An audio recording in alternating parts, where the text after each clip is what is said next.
Leyli və Məcnun dastanı. Şirvan xaqanı tərəfindən Gəncəyə bir heyət gəlmişdi. Atabəy Məhəmmədin Gəncə səyahətinə çıxmasını eşidən Şirvan xaqanı Atabəyi istiqbal etmək üçün aparılacaq hazırlıqlarda iştirak etmək arzusunu irəli sürmüşdü. Buna görə də hələ Atabəy Təbrizdən Şimali Azərbaycana hərəkət etməmişdən əvvəl Şirvan xaqanı başda Nəcməddin olmaq üzrə Gəncəyə böyük bir heyət göndərmişdi ki, bununla da xaqan Atabəyə qarşı bəslədiyi dostluq duyğularını nümayiş etdirmək istəyirdi. Heyətin sədri Nəcməddin Gəncəyə gəldiyinin ikinci günü Nizamiyə belə bir məktub göndərmişdi. Möhtərəm və sənətkar şair, Şirvandan Gəncəyə olan bu qısa səfərimizdə iki böyük zatın ziyarətinə nail olmaqla şərəf və səadət əldə edəcəyik. Onlardan birincisi Atabəy Məhəmməd Həzrətlərinin ziyarəti, ikincisi isə möhtərəm şairin ziyarətidir. Möhtərəm şair icazə versəydi, xaqanın sifarişlərini yerinə yetirmək məqsədi ilə görüşlər və səadətə nail olardıq. Şirvan şahı tərəfindən gəlmiş heyətin sədri Nəcməddin. Nizami məktubu alandan sonra onların qəbulu üçün müəyyən vaxt təyin elədi. Eyni zamanda evin sahmana salınması üçün Rənaya tapşırıq verdi. Heyətin qəbulunda iştirak etmək üçün bəzi lazımlı adamlarına və dostlarına da xəbər göndərdi. Bunların cərgəsində Fəxrəddin də var idi. Fəxrəddin dəvət edildiyi vaxtdan bir neçə saat irəli gəlib heyətin qəbul zamanında lazım olacaq şeylərin hazır edilməsində iştirak etmək istədi. Çatmayan şeylərin öz evlərindən gətirilməsinə əmr verdi. Bazardan pul ilə alınacaq şeyləri aldırıb hazır etdirdi. Rəna və Nizami Fəxrəddinin köməyindən həddindən ziyadə razı qaldılar. Nizami və Rəna Fəxrəddinə diqqətlə baxdıqları zaman onda keçmiş kədərlərdən bir zərrə də olsa nişanə görmədilər. O, Dilşad gedəndən bəri bir gün də olsa şad üzlə Nizaminin və Rənanın üzünə baxmamışdı. Bugün isə gülür, danışır və şadlıq edirdi. Nizami onda bir xəbər olduğunu dərhal hiss etdi və soruşdu. Bu şadlığın səbəbini desəydin, dostların da şadlanardı. Fəxrəddin şad bir ürəklə Nizaminin əlini sıxdı. Bu şadlıq gələcək bir bəxtiyarlığın başlanğıcıdır. Ancaq dünən mənə məlum olmuşdur ki, Dilşad Bağdada göndərilməmişdir, saraydadır. Nizami təəccüblə soruşdu. Bu xəbəri sənə gətirən kimdir? Fəxrəddin Əbülülanın ziyafətində olduğunu, orada Səba ilə görüşdüyünü və aralıqda gedən söhbətləri tamamilə Nizami üçün danışdı və bu axşam o, əmrin məktubunu gətirəcək və mən onunla bərabər saraya gedəcəyəm dedikdə Nizami də onunla saraya deyil, ya ölümə, ya inki həbsxanaya gedəcəksən deyə cavab verdi. Yenə də sən aldandın, lakin məni dərdə salan bir cəhət varsa, o da məsələni qabaqcadan gəlib mənə xəbər verməməyindən ibarətdir. Sən indi nə kimi bir zaman olduğunu bilirsənmi? Əmir Atabəyin gəlməsi münasibətilə öz mövqeyindən əmin deyil. O, Atabəyə şikayət verənlərin təşkili işində çalışanları hər nə bəhanə olursa olsun, xalqın arasından götürməlidir. Onların birincisi mənim qəhrəman, lakin avam dostum Fəxrəddindir. Səbanın son məcarası sarayda səni məhv etdirmək üçündür. Dilşad isə çoxdan Bağdaddadır. Ola bilməz. Ola bilər. Sən mənə inan. Səba xanım təzə, lakin olduqca qorxulu bir xəyanət hazırlamaq istəyir. Buna inanmırsansa al məktubu oxu. Qızıl Arslan əsir aparılan qızların adını və yerlərini mənə göndərdiyi son məktubunda qeyd etmişdir. Fəxrəddin məktubu alıb baxdı və Nizaminin dediklərini təsdiq etdi.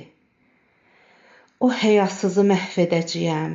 O sağ qaldıqca macəralar törətməyə çalışacaqdır dedikdə, yenə də Nizami biraz ehtiyatlı olmalısan dedi. Söz bununla bitdi. Çünki heyətin gəldiyini xəbər verdilər. Fəxrəddin və başqaları qonaqları həyətdə istiqbal edib otağa gətirdilər. Nizaminin özü isə heyəti evin qapısında qarşılayıb, şairin bu yoxsul evinə şərafət və səadət gətirdiniz. Xoş gəldiniz, səfa gətirdiniz, dedi və əyləşmələri üçün yer göstərdi. Nəcməddin və heyət üzvləri oturdular. Nizami sözə başlayaraq, Atabəy Həzrətlərinin Gəncəyə gəlməsi xəbəri bizə, Xaqan Həzrətlərinin nümayəndələri ilə görüşmək şərəfinə nail olmaq imkanı verdi dedikdə, Nəcməddin də Atabəy Həzrətlərinin Gəncəyə gəlmək xəbərindən əvvəl də Xaqan Həzrətləri sizin hüzurunuza bir heyət göndərməyi düşünürdü, dedi. Bu səfərimizdə Xaqan Həzrətləri Gəncədən qiymətli bir cəvahir aparmaq üçün bizə tapşırıq vermişdir. Nizami çox qısa cümlələrlə cavab verib dedi. Xaqan Həzrətlərinin şairə bu qədər böyük əhəmiyyət verdiyinə təşəkkür edirəm. Xaqan Həzrətləri öz səmimi ricasını yetirmək üçün bizi möhtərəm şairin yanına göndərmişdir.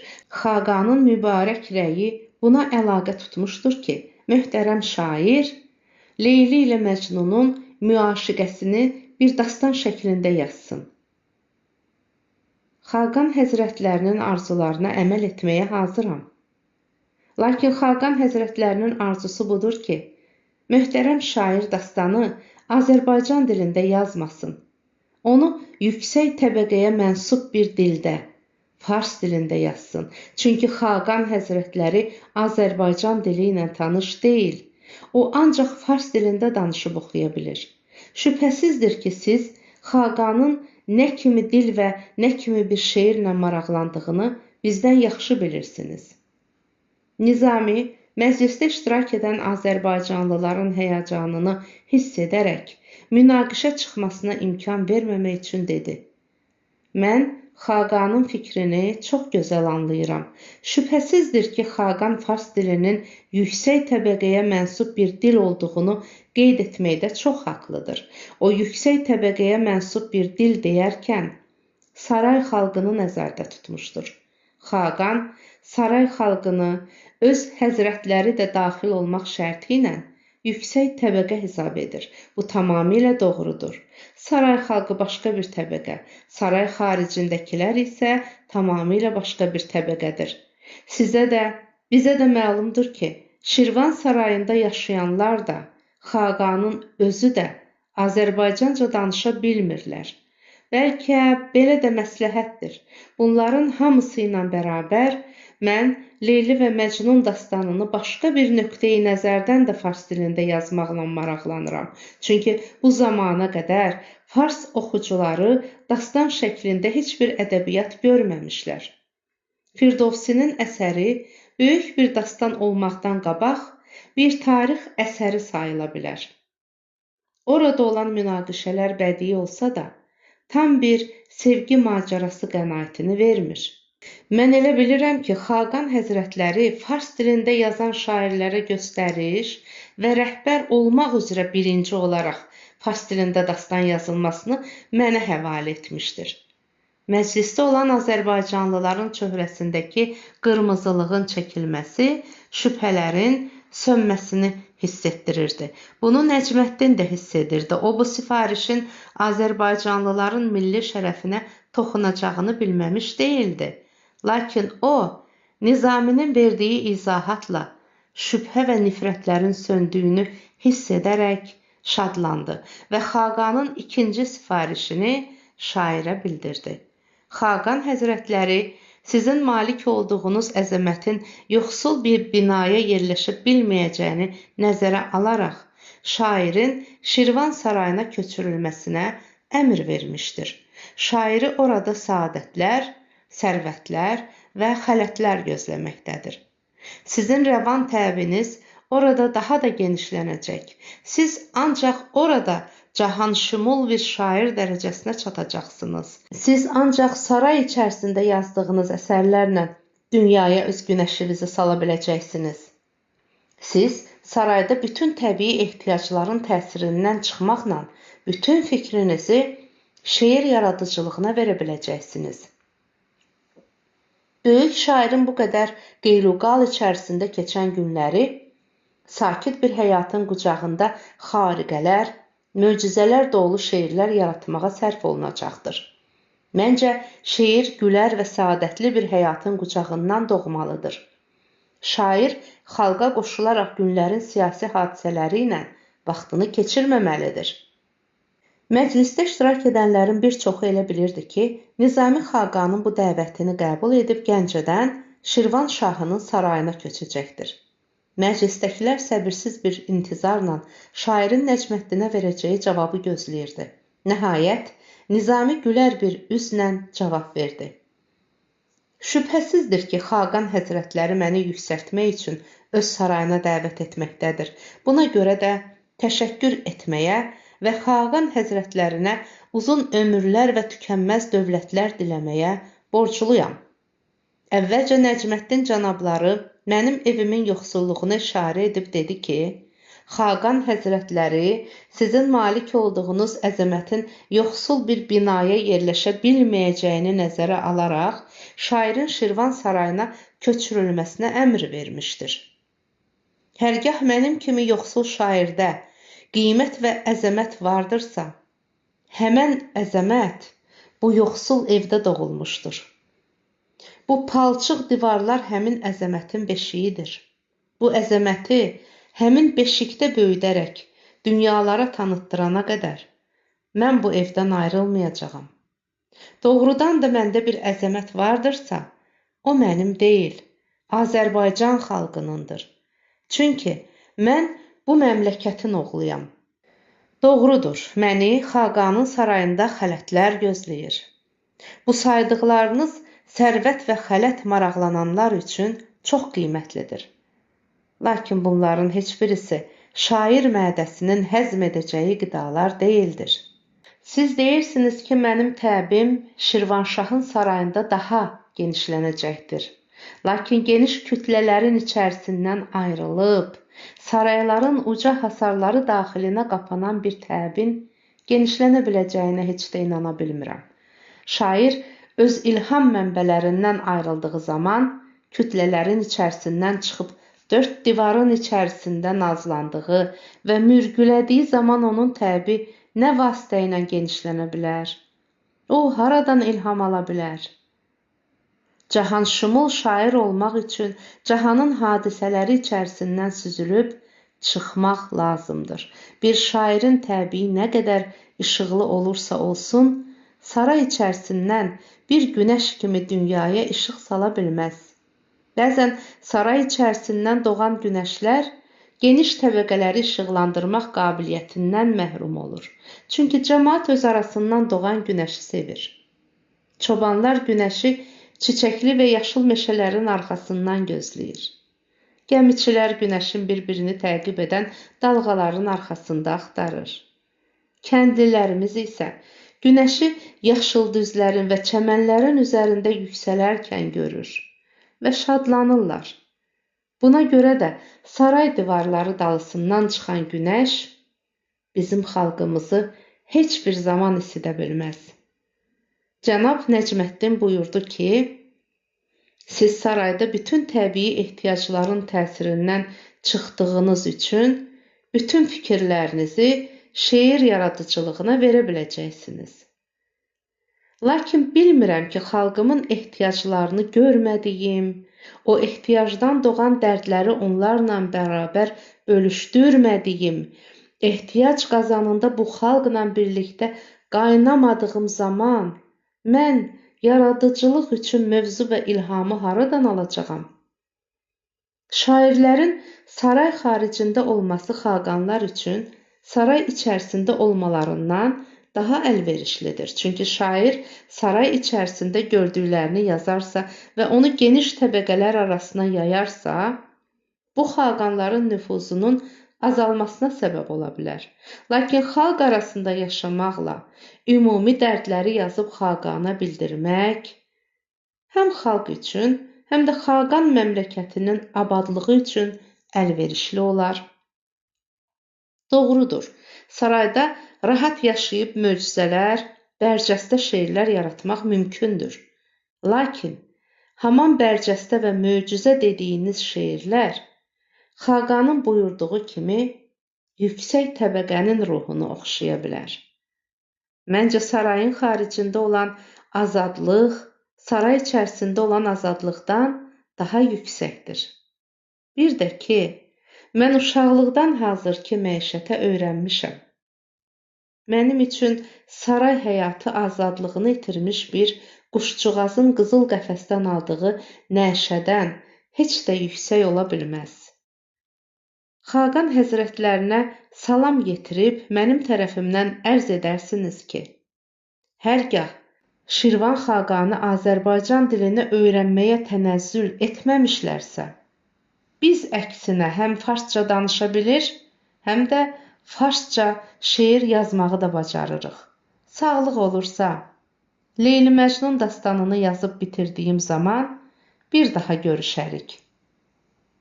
Uzun saatlar davam edən bu söhbətlər əsnasında sərin və ətirli şərbət içilirdi. Nəcməddin və heyət üzvləri bu qədər səmimi qəbuldan razı qalaraq vidalaşıb getdilər. Fəxrəddin qalxıb Nizaminin üzündən öpərək dedi: "Sənin dilin, sənin ifadən mənim qılıncımdan da kəskindir." Axşam idi.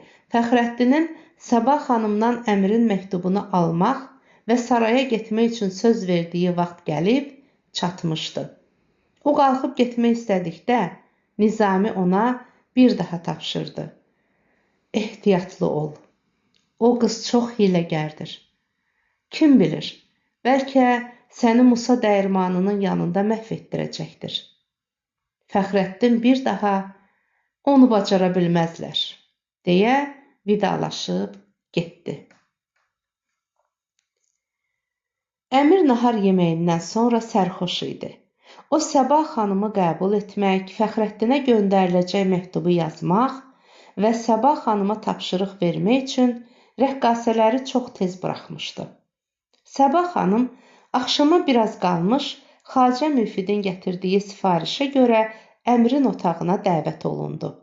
O təzə tikdirdiyi libaslarını və yanlarına inci və zümrüd düzülmüş köynəyini geydi. Üzərində almaz cıqqalar vurulmuş qızıl araqçını başına qoydu. Yaqutdan, zəbərcətdən düzəldilmiş telbasan, gövbasanları saçlarına taxdı.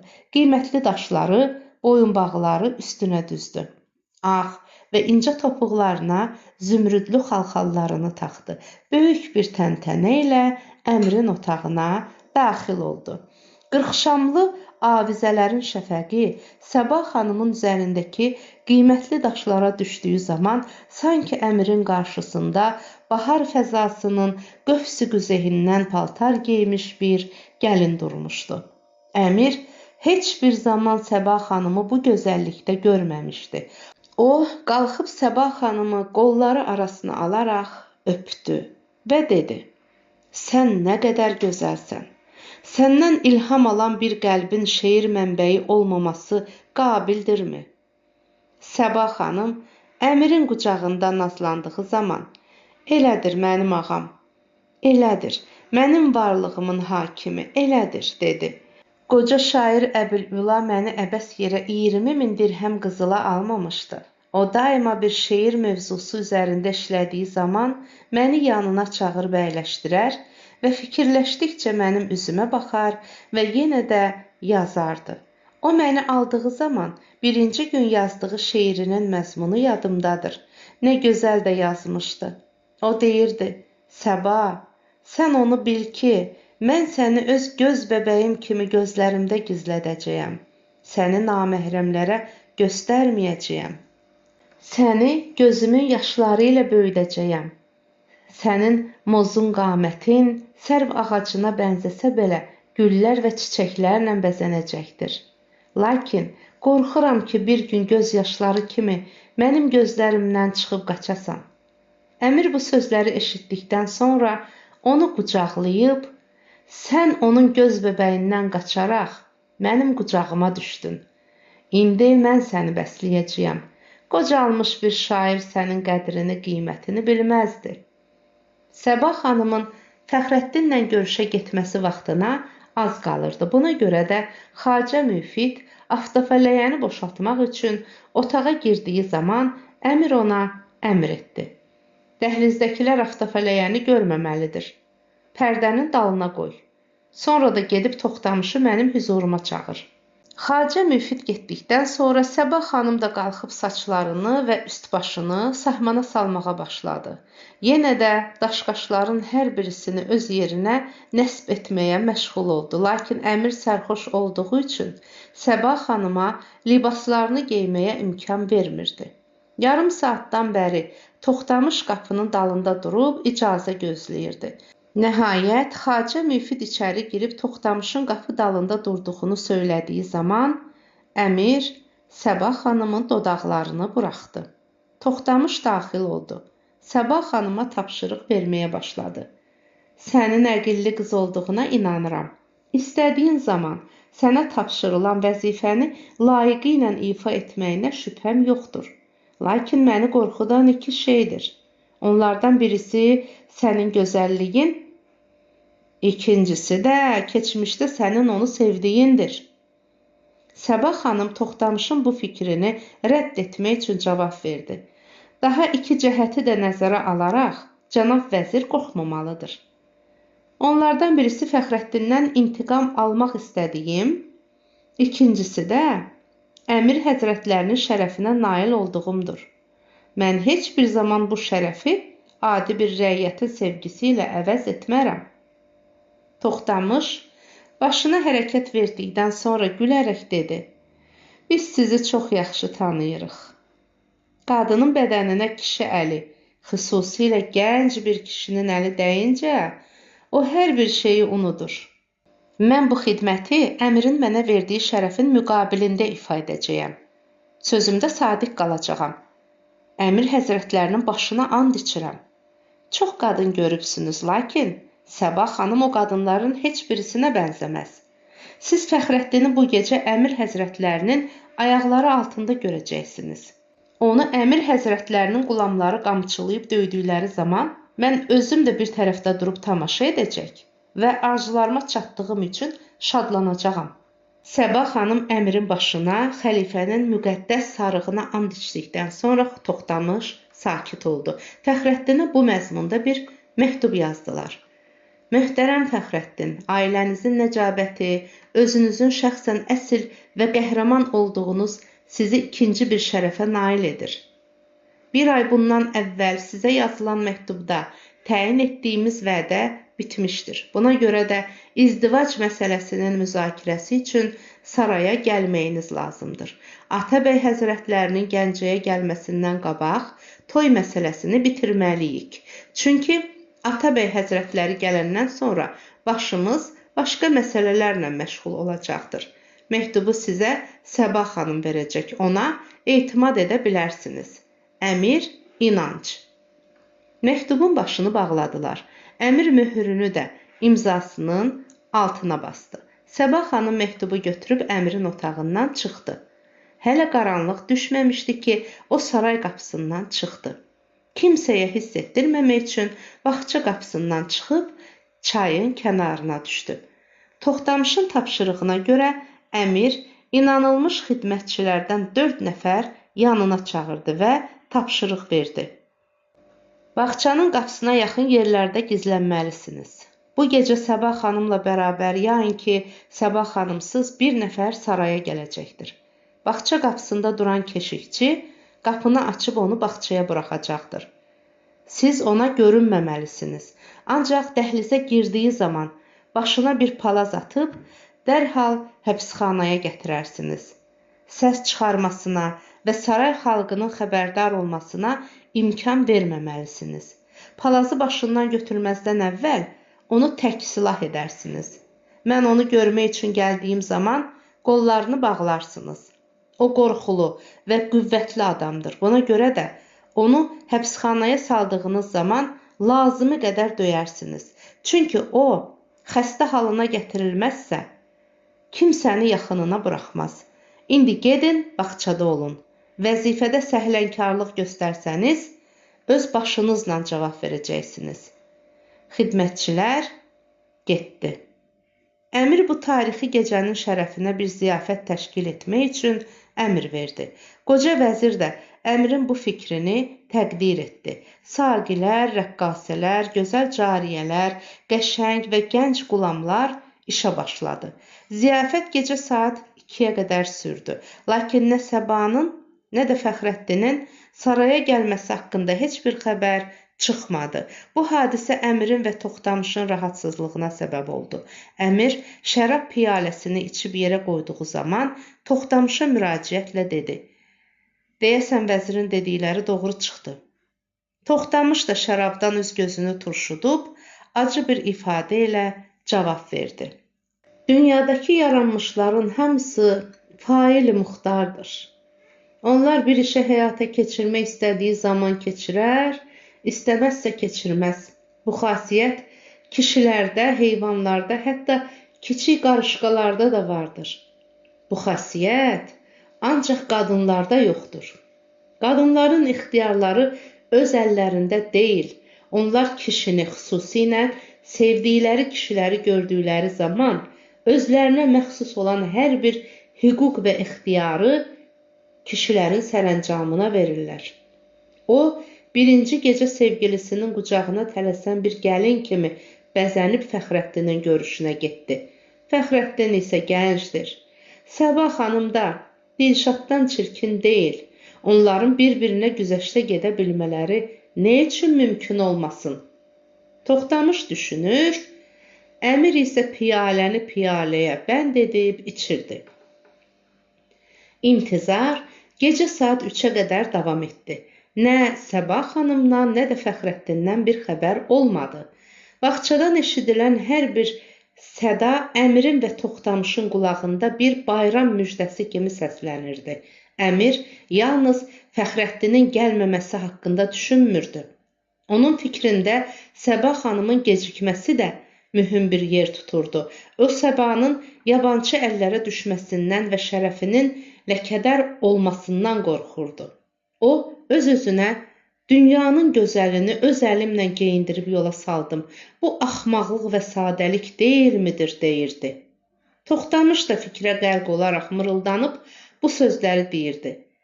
Bizim sadəliyimiz orasındadır ki, belə bir mühüm işi adi bir cariyəyə tapşırdıq. Onların xasiyyətləri başlarındakı tükün miqdarı qədər müxtəlifdir. Mən əbəs yerə demirdim ki, göydə ulduzlarının sayını öyrənmək nə qədər çətindirsə, qadının xasiyyətini öyrənmək də bir o qədər imkansızdır. O bizim bu qədər intizar içində çapaladığımızı nəzərə alırmı? Onun üçün gənc bir adamla oturub əylənmək, Əmirdən də, Əmirin ona bağışladığı şərəfdən də qiymətlidir. Əmir Toxtamışı sakit edərək dedi. Sən Səba xanıma inanmalısan. O mənə əbəs yerə and içməzdi. Hərgah sənin dediklərin doğru olursa, mən onu bu gecənin özündə saçlarından astırıram. Saat 3-ə qədər Toxtamış Əmirin fikirləri ilə razılaşmadı. Toxtamışın dediklərinə isə Əmir etiraz etdi. Çünki Əmir Səba xanımın özünə qarşı bəslədiyi sevgi və hörmətə hər şeydən artıq inanırdı. Birdən dəhlizdən ayaq səsləri gəldi. Əmir və Toxtamış şadlıqlarından dəli olmaq dərəcəsinə gəldilər. Birazdan sonra Xacə Müfid qapını açıb daxil oldu və baş endirib dedi. Səba xanım xidmətçilərlə bərabər gəlibdir. Əmir, xidmətçilər dayansın, Səba xanımı içəri burax deyə əmr verdi. Əmir də, Toxtamış da Səbanın müvəffəqiyyətlə qayıtmamasını yəqin etmişdilər. Lakin Səba içəri girəndən sonra Əmirin və Toxtamışın vəziyyəti bir daha dəyişdi. Çünki Səba xanım tamamilə bir tuman və bir köynə ilə qayıtmışdı. O Əmiri gördüyü zaman ağlayıb bayıldı. Xacə Müfid su gətirdi. Yarım saatdan sonra Səba xanım ayılıb, Toxtamışı və Əmiri başı üzərində görüncə bir daha bayıldı. Nəhayət, gecə saat 5-də onu tamamilə ayıltdılar. Əmir Ona sual verdi. Bu nə vəziyyətdir? İndiyə qədər haradaydın? Səbah xanım ağlaya-ağlaya söhbətə başladı və başına gələnləri danışdı. Mən biraz yubanmışdım. Özüm də Fəxrəddinin məni Musa dəyirmanı yanındakı söyüdlükdə o qədər durub gözləyəcəyinə inanmırdım. Çayın kənarından çox böyük bir sürətlə yuxarı qalxdım. Söyüd ağaclarının altı çox qaranlıq idi. Gözü görmürdü. Bir neçə dəqiqə orada durdum, kimsəni görmədim. İrəli getmək olduqca qorxulu idi. Qorxub geri qayıtmaq qərarına gəldim. Qayıtdım, daşların arasından çayın kənarına düşmək istəyirdim. Söyüdlükdən o qədər ayrılmamışdım. Lakin bunu da demək istəyirəm ki, gəldiyim yolu itirmişdim. Hər halda o yol ilə çayın kənarına düşmək mümkün idi. Kolların içərisindən keçdiyim zaman Teyyubə xanım gəldi deyə bir səs eşitdim. Bu səsin dalınca bir neçə nəfər tanımadığım adam ətrafımı aldı. Məni əl üstündə kolların arasına gətirdilər. Məni bir nəfərin yanında yerə qoydular. O adam qollarını boynuma saldı və məni öpərək soruşdu. Gözəl Teyyubəm, harda qalmışdın? Sən bir saat əvvəl gələcəyin üçün mənə vədə verməmişdinmi? Mən qorxdum, bütün vücudum əsirdi. Qorxa-qorxa and içib dedim, mən Teyyubə deyiləm, mənə toxunmayın, mən Səbah xanımam, Fəxrəddinin sevgilisiyəm, onunla görüşmək üçün gəlmişəm. Onlardan birisi, elə isə xoş gəlib, səfalar gətirmisən. Bu gecə Fəxrəddinin şərəfinə bizə qonaqsan, deyərək, əlini atıb çarşabı başımdan aldı. Onlar üstümdəki qiymətli şeyləri görərkən qarışqa kimi vücuduma daraşdılar. Uşaqlar çiçəkləri yoluşduran kimi üst başımı yoluşdurdular. Cəvahirlərimi alandan sonra mən yenə də ağlayıb onlara yalvarırdım. Lakin məni buraxmadılar. Gecə saat 2-yə kimi yanlarında saxladılar. Sonra isə bütün libaslarımı aldıqdan sonra nəhayət məni yola saldılar. Əmir acıqlandı və alçaq cariyə, səni saçlarından astıracağam dedikdə Səbah xanım ağladı və başındakı dəsmalı ataraq başını göstərdi. Əmir həzrətlərinə xidmət göstərmək istərkən saçlarımı da qurban verdim. Saçlarıma düzdüyüm zümrüd və inciləri gecə qaranlığında soyub götürə bilmədiklərindən onları saçlarımla bərabər kəsib götürdülər. Və gedərkən dedilər, get Fəxrəddinə xəbər ver ki, hərgah qəhrəmandırsa, qoy gəlib sənin namusunun intiqamını bizdən alsın. Əmir bir sual daha verdi. Bəs apardığın məktub? Məktubu da, hətta Əmir həzrətlərinin Nizamini zəhərləmək üçün verdiyi zəhəri də cibimdən tapıb götürdülər. Əmir qalxıb Səbah xanıma bir şillə vurdu. Bəs mənim şərəfim? Səbah xanım bu sözə cavab verə bilmədi. Çünki 5 saat tamam naməlum adamların içərisində gecələmişdi. Nəhayət, Toxtamış məsələyə müdaxilə edərək dedi. Hərgah bu cinayəti icra edənlər Fəxrəddin tərəfindən təyin edilən adamlar olsaydı, o zaman hadisənin nəticəsindən qorxmağımız lazım gələcəkdir. Hərgah Səbah xanım onların tamamilə yabancı və Fəxrəddinə düşmən adamlar olduğuna inanırsa, burada bir qorxu yoxdur.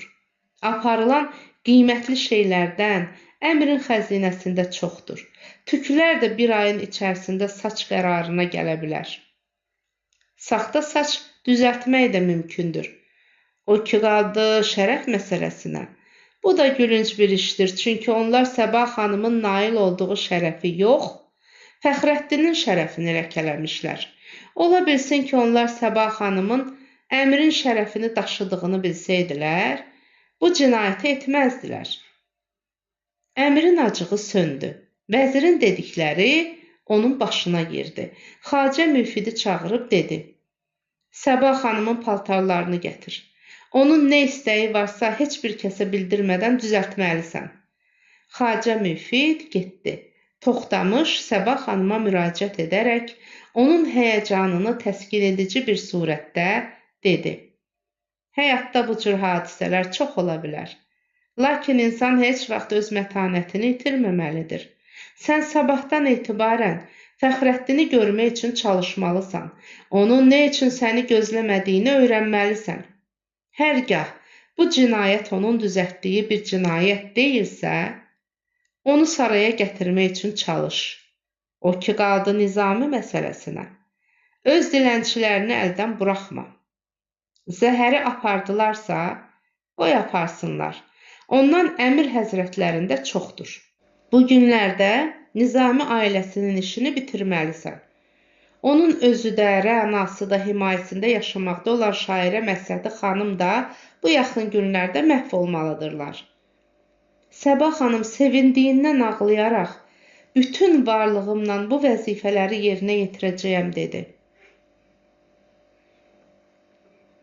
Hiylə.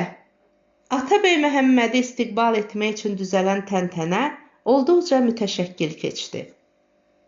Atabəyi görmək və ona şikayət etmək, hətta əlini yuxarı qaldırıb ərizəsini göstərmək heç bir kəsə mümkün olmadı. Qarabağdan Gəncəyə qədər olan yolların ətrafında düzülüb təzə hökmdarı ziyarət etmək arzusunda olan 10 minlərcə əhali hələ Atabəy gəlib keçmədən öz evlərinə, öz kəndlərinə qayıtmağa məcbur oldular. Çünki Qarabağdan Gəncəyə qədər olan yol üzərindəki kəndlilərin bir çoxu həbsə alınmışdı. Atabəyə sui-qəsd etmək üçün gizlin bir cəmiyyət var imiş deyə hər tərəfə şayiə buraxmışdı. Bu şayiələrin dalınca da gizli cəmiyyətin üzvüdür deyə yüzlərcə adamların həbsə alınması üçün Aran xalqını qorxu altına salmışdı. Püsəran, Bazarcıq, Bərdə, Xürsənək, İsfahan və Xanəgah tərəflərində yaşayan xalq tamamilə başını öz daxmasına çəkib Atabəyin gəlib keçməsini gözləyir və şübhə altına alınmamaq üçün dışarı çıxa bilmirdi. Vaxtilə əmrin əlindən şikayət etmək üçün ərizə yazdıranlar indi qorxularından qaçıb gizlənmiş və ərizələrini də yandırmışdılar. Əmir bu qədər müvəffəqiyyətə baxmayaraq yenə ehtiyatını əlindən buraxmamışdı. O, Atabəyin gəlib keçdiyi yolları silahlı qoşunla polad hasar içərisinə almışdı. Atabəy keçdiyi yollarda bir nəfərin də olsa gözə görünməməsindən təəccüb edərək əmirin vəziri Toxtamışa sual verdi. Bütün yol uzunu təsadüf etdiyimiz abadanlıqda insan yaşamırmı? Mən Qarabağdan Gəncəyə qədər gəldiyim 34 fərsəng yolda bir nəfər də olsun görə bilmədim. Əcəba bunun səbəbi nədir? Toxtamış qocalmış və əyilmiş başını bir daha əyərək, belədir Əlahəzrət, belədir, dedi. Lakin onların yol üzərində görünməməsindən bu nökərinizin ürəyi qismən sakit olur. Çünki bir neçə gün bundan qabaq Əlahəzrətin həyatına sui-qəsd etmək məqsədi ilə düzəldilmiş gizlin bir təşkilat ifşa edilmişdir. Allah Taala həzrətlərinə çox şükür olsun ki, əmir həzrətlərinin göz açıqlığı sayəsində Əlahəzrətə düzəldilmiş xəyanətin bədbəxtliyindən qurtara bildik. Toxtamışın bu sözləri Atabəy Məhəmmədi hər şeydən artıq düşündürdü. Çünki qardaşı Qızıl Arslan Azərbaycan xalqının Atabəylərə hüsn-rəğbət bəslədiyini dəfələrlə ona yazmışdı. Toxtamış Atabəyin fikir dəryasına qərq olduğunu hiss edərək, onun Azərbaycan xalqı haqqındakı şübhələrini bir daha dərinləşdirmək istəyərək dedi. Üsyançı kəndlərin hamısına cəza dəstələri qoyulmuşdur. Bunu Atabəy həzrətlərinin mübarək xətirlərinə kədər yetirmək üçün deyil, Əlahəzrəti öz məmləkətinin vəziyyəti ilə xəbərdar etmək üçün ərz edirəm. Atabəy həzrətləri Aran məmləkətinə qədəm qoyduğu gün böyük bir üsyan başlanacaqdı. Əmir cənabları hadisənin qabağını bir ildırım surəti ilə aldı. Bunların hamısı əmir cənablarının təzə xanədanı olan səmimiyyət və sədaqətinin məhsuludur. Atabəy fikrə getsə də, Toxtamışın Azərbaycanlılar haqqında verdiyi məlumata inana bilmirdi. Atabəyin qafiləsi Gəncə şəhərinə gəldiyi zaman Atabəy taxtrəvanı saxlatdırıb at istədi. Əmir baş endirib dedi: Əlahəzrətin əmri nökərləri üçün qanundur. Lakin Əlahəzrətin at üstündə şəhərə girməsi qorxuludur. Atabəy bu sözlərlə razılaşmayaraq at gətirin dedi. Dərhal at gətirdilər. Atabəy taxt-rəvandan düşüb ata mindi. O Gəncəni görməmişdi. Şəhərlə həddindən artıq maraqlanırdı. Lakin Atabəy hər tərəfə baxsa da, İraq atlılarından başqa heç bir kəsi görə bilmirdi. Ancaq saraya yaxınlaşdığı zaman müəyyən adamlardan ibarət bir istiqbal dəstəsi gördü. Bunlar mülkədarlar, ruhanilər, hökumət məmurları və sairlərdən ibarət idi. Atabəyin qafiləsinin dalısınca və qarşısınca 2000-dən ibarət Fars atlıları gedirdi. Atabəylər daima Türk ölkələrinə səfər etdiyi zaman Farsları yanlarınca götürər, Fars məmləkətlərinə səyahət etmək istədikdə isə mühafizə dəstələrini türklərdən düzəldirdilər. Əmir və onun vəziri belə bir tədbir görmüşdülər. Atabəy şübhələnməsin deyə ona ərizə vermək üçün müəyyən adamlar yaxın olan küçələrdə durub, Atabəyi görərkən əllərini yuxarı qaldıraraq öz ərizələrini göstərirdilər. Atabəyin adamları ərizələri yığır və ağzı bağlı olan bir sandıqçaya salırdılar. Atabəyə verilən ərizələrin məzmunu əmirin ədaləti və onun məmləkət əhalisinə göstərdiyi məhəbbəti, üsyançıları məhv edib məmləkətdə əmin-amanlıq bərpa etməsi və əmirin Aran hökumətində saxlanması arzularından ibarət idi.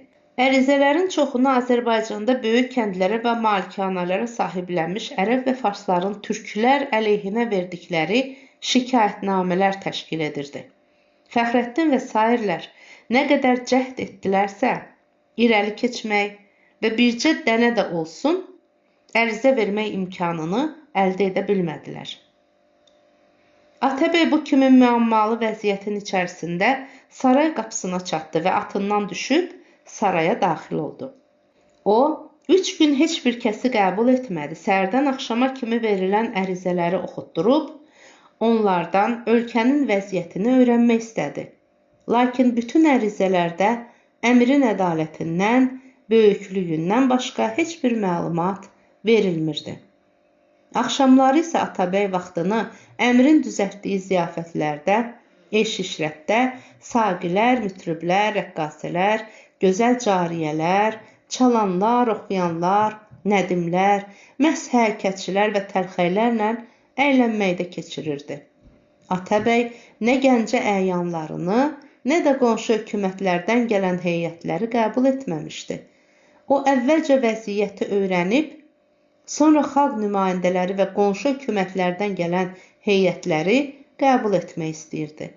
Lakin bu da mümkün deyildi, çünki əmir onu xarici dünyadan ayırıb saraya salmış və qapısını bağlamışdı. Dəyərli izləyicilər, Məmməd Səid Ordubadinin Qılınc və Qələm romanının davamını dinləmək istəyirsinizsə, kanalımı izləyin. Abunə olmağı yaddan çıxarmayın.